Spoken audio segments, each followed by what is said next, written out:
আপনাদের সাথে তা শেয়ার করিনি, সেটা হচ্ছে আমি একজন সন্তানহীন মানুষ।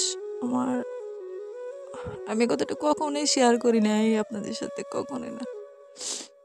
এই সন্তানের কষ্ট বলে থাকার জন্য আমার হাজবেন্ড এই সুনাইয়ের রূপাইকে নিয়ে এসে দিছিল আমারে। তো ফার্স্টে কিন্তু সুনাইকে নিয়ে আসে, রূপাইকে অনেক পরে নিয়ে আসে।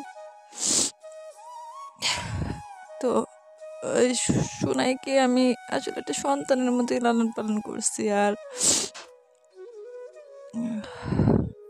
আজকে সুনাই শুধুমাত্র স্মৃতি হয়ে গেল।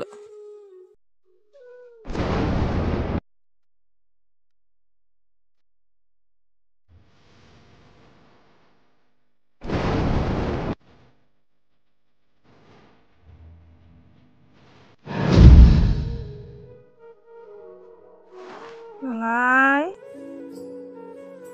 সোনাই, কতটা কষ্ট আছে, চোখটাও মেলতে পারতেছে না। সোনাই, এই যে মামা কই, মাম্মা, মা, একদিনের অসুস্থতায় আমার পাখিটার কি অবস্থা হয়েছে। মা, এই যে মা কই, মা, মা, মা, মা, তাকাইছো, তাকাইছো, হুম?